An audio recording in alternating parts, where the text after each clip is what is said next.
Hi friends, இன்னைக்கு கதை சொல்லட்டுமா? மறக்காம அந்த ரெட் கலர் சப்ஸ்கிரைப் பண்ண மட்டும் டச் பண்ணிடுங்க. அப்போ தான் நான் போடுற வீடியோ எல்லாம் உங்களுக்கு நோட்டிஃபிகேஷனில் கரெக்டாக வரும். கதைக்கு போகலாமா? என் பெயர் ரம்யா. நான் 8ஆம் வகுப்பு வரை ஒரு அரசு பள்ளியில் படித்து வந்தேன். வறுமையின் காரணமாக என் தந்தை என் மேல் படிப்பை பாதியிலேயே நிறுத்திவிட்டார். தாயில்லாத அந்த வீட்டில் நான் என் தந்தையுடன் தனியாக வசித்து வந்தேன். என் தந்தைக்கு ஒரு மோசமான பழக்கம் இருந்தது. அன்று முழுவதும் கஷ்டப்பட்டு சம்பாதிக்கும் பணத்தை அன்றே மதுக்கடையில் செலவழித்து விடுவார். ஒரு நாள் என் தந்தை என்னை ஒரு பெரிய பணக்காரரின் வீட்டிற்கு அழைத்து சென்று அங்கு துப்புரவு பணியில் என்னை சேர்த்து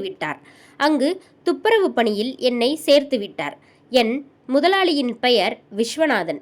அவருக்கு 55 வயது ஆகியிருந்தாலும் தோற்றத்தில் மிகவும் இளமையாகவும் சுறுசுறுப்பாகவும் தெரிந்தார். அந்த பெரிய வீட்டில் அவரை தவிர வேறு யாரும் இல்லை. என் தந்தை தினமும் காலையில் என்னை விஸ்வநாதனின் வீட்டில் கொண்டு வந்து விடுவார். மாலையில் வேலை முடிந்ததும் அழைத்து செல்வார். தினமும் மாலையில் வேலை முடிந்ததும் வந்து அழைத்து செல்வார். ஒரு நாள் மாலை என் தந்தை என்னை அழைத்து செல்ல வரவில்லை. நான் வாசலிலேயே நீண்ட நேரம் அவருக்காக காத்திருந்தேன். நான் தனியாக நிற்பதைக் கண்ட விஸ்வநாதன் என்னிடம் வந்து, ரம்யா, இன்று உன் தந்தை வரமாட்டார் என்று நினைக்கிறேன். பணியில் ஏன் வெளியே நிற்கிறாய்? உள்ளே வா என்றார். பணியில் ஏன் வெளியே நிற்கிறாய்? உள்ளே வா என்றார். நானும் பயத்துடனும் தயக்கத்துடனும் வீட்டிற்குள் சென்றேன். சாப்பிடும் நேரம் வந்ததும் அவர் என்னை தனியாக விடாமல் தன்னுடனேயே அமர்ந்து சாப்பிட சொன்னார்.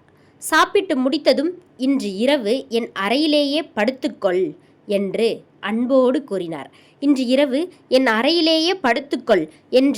அன்போடு கூறினார். ஆனால் எனக்குள் இருந்த பயத்தினால் நான் ஹாலிலேயே படுத்து உறங்கிவிட்டேன். மறுநாள் காலை நான் விஸ்வநாதனிடம் என்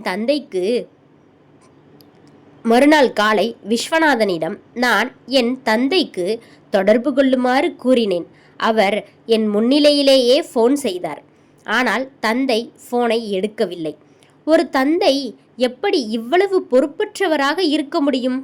தன் இளம் வயது மகளை பற்றி கவலைப்படாமல் எப்படி விட்டு சென்றார்? எப்படி அவரால் இருக்க முடிகிறது என்று என் மனம் கதறியது. மாலையில் நான் விஸ்வநாதனிடம் கெஞ்சி என்னை என் சொந்த வீட்டிற்கு அழைத்து செல்லுமாறு கூறினேன். நாங்கள் வீட்டிற்கு சென்று பார்த்தபோது வீடு பூட்டப்பட்டிருந்தது. தந்தை எங்கு சென்றார் என்றே தெரியவில்லை. வேறு வழியின்றி அழுது கொண்டே மீண்டும் விஸ்வநாதனின் வீட்டிற்கே வரவேண்டியதாயிற்று. கண்ணிமைக்கும் நேரத்தில் 10 நாட்கள் கடந்துவிட்டன. 10 நாட்கள் விஸ்வநாதனின் வீட்டிலேயே கடந்துவிட்டன. என் தந்தை என்னை தேடி வரவே இல்லை. ஒரு நாள் விஸ்வநாதன் என்னை நகரத்திற்கு அழைத்து சென்று எனக்கு பிடித்த பல ஆடைகளை வாங்கி கொடுத்தார். வீட்டிற்கு வந்ததும், ரம்யா, இந்த ஆடைகள் எதற்கு தெரியுமா? நீ நாளை முதல் பள்ளிக்கு செல்லப் போகிறாய் என்றார். எனக்கு அழுகையே வந்துவிட்டது. நான் படிக்க விரும்பியும் பணமில்லாததால் படிப்பு நின்றிருந்தது. இப்போது எனக்கு புதிய வாழ்க்கை கிடைத்தது போல் இருந்தது. விஸ்வநாதன் என்னை நகரத்திலுள்ள ஒரு சிறந்த தனியார் பள்ளியில் சேர்த்தார். நான் பள்ளிக்கு செல்ல தொடங்கியதால் வீட்டு வேலைகளை செய்வதற்கு பாலன் என்ற ஒரு புதிய வேலைக்காரனை அவர் நியமித்தார். அவன் வீட்டிலேயே தங்கி வேலை செய்தான்.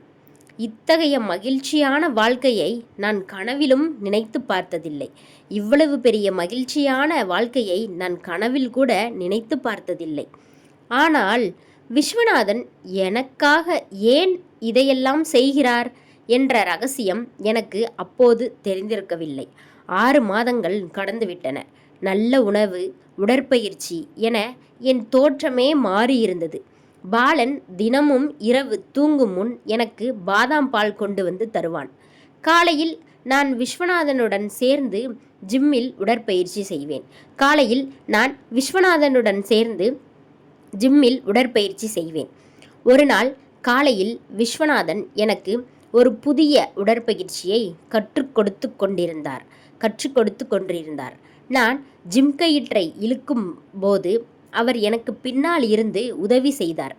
அப்போது தற்செயலாக உள்ளே வந்த வேலைக்காரன் பாலன் அதை பார்த்துவிட்டு தன் முகத்தை திருப்பிக் கொண்டான்.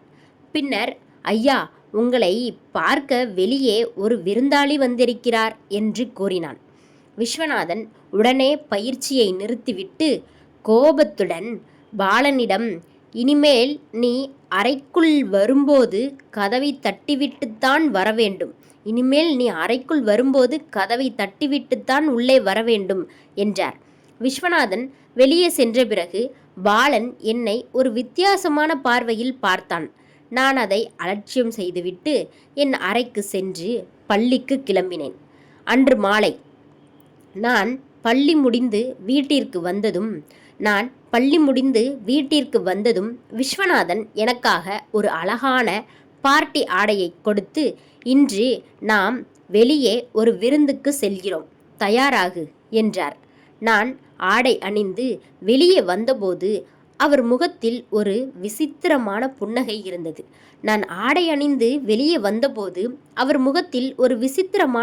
இருந்தது. விருந்தில் அவர் தன் உறவினர்களிடம் என்னை அறிமுகப்படுத்தினார். விஸ்வநாதன் சற்று தூரத்தில் பேசிக்கொண்டிருந்த போது அவருடைய நண்பர் ஒருவர் என் அருகில் வந்து, உன் முதலாளி மிகவும் புத்திசாலி. உன்னை போன்ற ஒரு அழகிய பெண் ஆயிரக்கணக்கான ரூபாய் செலவழித்தாலும் கிடைக்க மாட்டாள் என்று தவறான அர்த்தத்தில் பேசினார். எனக்கு கோபம் வந்து, வாயை மூடுங்கள் என்று கத்தினேன். ஆனால் அவர் கோபப்படாமல், மன்னிக்கவும் என்று கூறி எனக்கு ஒரு கிளாஸ் ஜூஸ் கொடுத்தார். அதை நான் குடித்த சில நிமிடங்களிலேயே எனக்கு கடுமையான மயக்கம் ஏற்பட்டு அங்கேயே தூங்கிவிட்டேன். மறுநாள் காலை நான் விழித்து பார்த்தபோது விஸ்வநாதனின் அறையில் படுக்கையில் இருந்தேன். வேலைக்காரன் பாலன் காலை உணவை கொண்டு வந்தான். அவன் முகத்தில் இன்னும் சந்தேக பார்வை இருந்தது. நான் அவனிடம் பேச முயன்றபோது விஸ்வநாதன் உள்ளே வந்தார். என் தலை வலிக்கிறது என்று சொன்னபோது அவர், நேற்று பார்ட்டியில் ஜூஸிற்கு பதிலாக தவறான பானத்தை நீ குடித்து விட்டாய், அதனால்தான் இந்த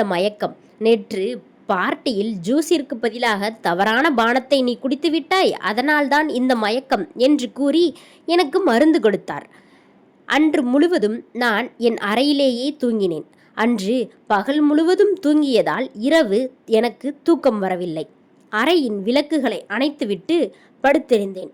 நள்ளிரவில் என் அறையின் கதவு மெதுவாக திறந்தது. இருட்டில் விஸ்வநாதன் என் அறைக்குள் நுழைவதைக் கண்டேன். நான் விழித்திருப்பதை உணர்ந்த அவர் உடனே வெளியேறிவிட்டார்.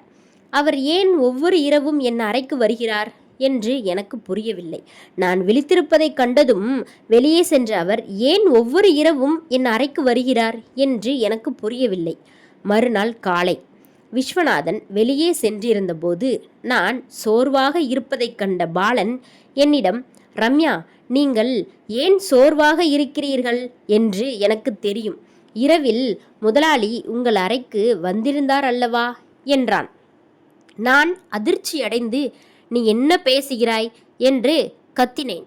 அவன் பயந்து போய், மன்னியுங்கள், என் வாயிலிருந்து தவறாக வந்துவிட்டது என்று கூறி அந்த இடத்திலிருந்து அவன் நகர்ந்து சென்று விட்டான். அன்று என் தந்தையின் பிறந்த நாள். தந்தையின் நினைவாக நான் ஒரு வாழ்த்து அட்டையை செய்து கொண்டு அழுதபடி இருந்தேன். அப்போது அறைக்குள் வந்த விஸ்வநாதன், ஏன் அழுகிறாய் என்று கேட்டார். நான் வாழ்த்து அட்டையை காட்டியதும் அவர் நெகிழ்ந்து, விரைவில் உன்னை உன் தந்தையிடம் அழைத்து செல்கிறேன் என்று கூறிவிட்டு சென்றார்.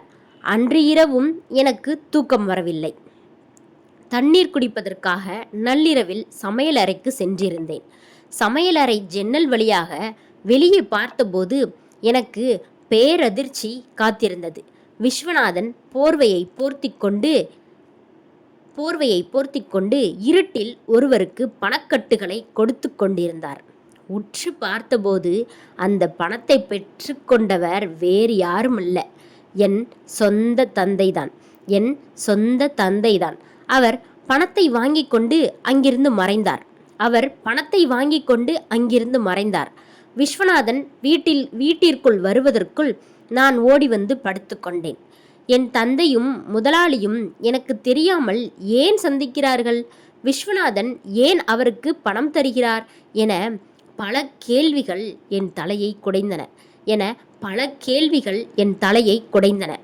அடுத்த சில நாட்களில் இந்த அதிர்ச்சியால் எனக்கு கடுமையான காய்ச்சல் ஏற்பட்டது. விஸ்வநாதன் மருத்துவரை வீட்டிற்கே அழைத்து வந்து எனக்கு சிகிச்சை அளித்தார். அவர் அலுவலகம் கூட செல்லாமல் எனக்காக, நீ விரைவில் குணமாக வேண்டும் ரம்யா என்று என்னை பாசத்தோடு கவனித்து கொண்டார். 4 நாட்களுக்கு பிறகு எனக்கு உடல் நலம் தேறியது. அன்றிரவு நான் படுத்திருந்த போது வழக்கம் போல் என் அறையின் கதவு திறந்தது. யாரோ என் படுக்கையில் என் அருகில் படுப்பதை உணர்ந்து நான் திடுக்கிட்டு எழுந்து விளக்கை போட்டேன். அங்கே படுத்திருந்தது விஸ்வநாதன் அல்ல, வேலைக்காரன் பாலன். நான் கோபத்துடன், என்ன துணிச்சல் உனக்கு, இதை நான் முதலாளியிடம் சொல்கிறேன் என்றேன்.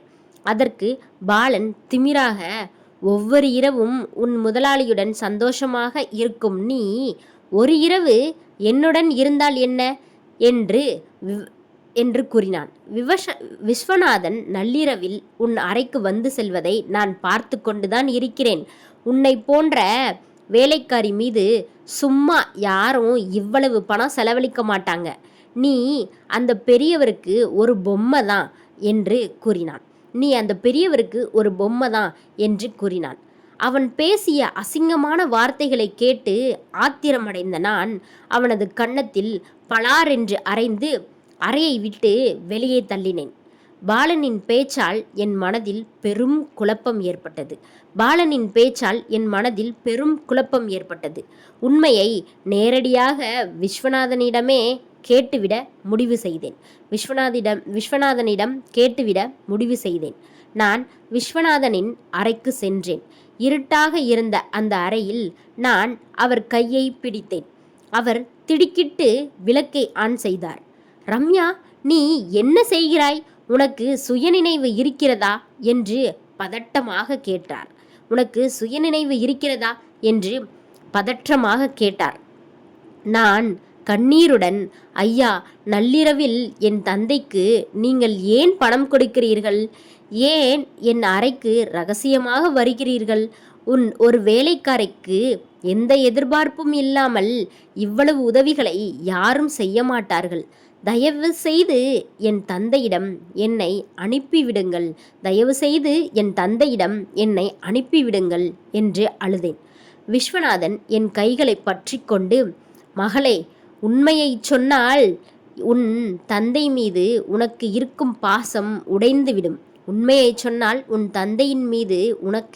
பாசம் உடைந்துவிடும் என்றுதான் நான் இதை மறைத்தேன். உன் தந்தை சூதாட்டத்தில் தன் வீட்டை இழந்தார். குடிப்பழக்கத்திற்கு அடிமையான அவர் உன்னையும் தன் குடிகார நண்பர்களுக்கு பணத்திற்காக விற்க துணிந்தார். அந்த சமயத்தில்தான் நான் தலையிட்டு உன்னை அவரிடமிருந்து காப்பாற்றினேன். அவர் கேட்ட பணத்தை கொடுத்து உன்னை சட்டப்படி தத்தெடுத்து கொண்டேன் என்றார். மேலும் அவர் கண்ணீருடன், ஒரு விபத்தில் நான் என் மனைவியையும் மகளையும் இழந்துவிட்டேன். என் சொத்துக்கு வாரிசு இல்லை. நீ இந்த வீட்டிற்கு வந்த பிறகுதான் என் தனிமை நீங்கியது. உன்னை என் சொந்த மகளாகவே நான் பார்க்கிறேன்.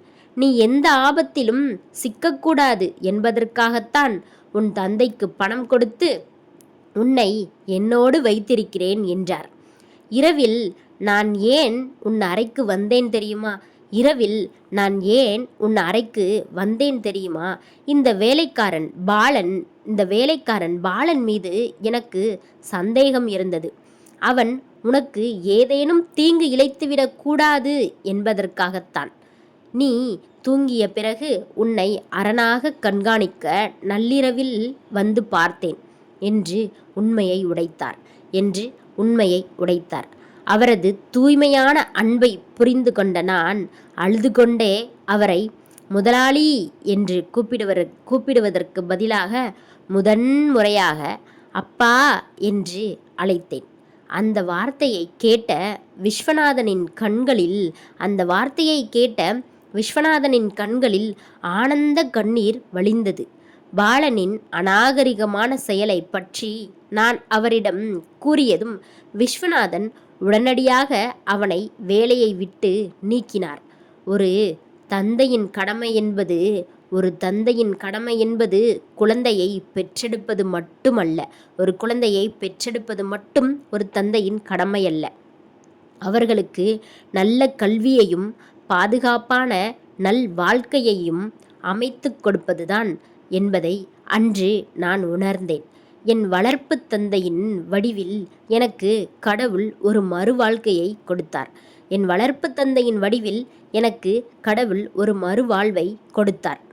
இந்த கதை பற்றின கருத்துக்களை கமெண்ட்டில் மறக்காமல் டைப் பண்ணுங்கள். அப்புறம் மறக்காமல் நம்ம சேனலை சப்ஸ்கிரைப் மட்டும் பண்ணிடுங்க. நன்றி, வணக்கம், பாய்.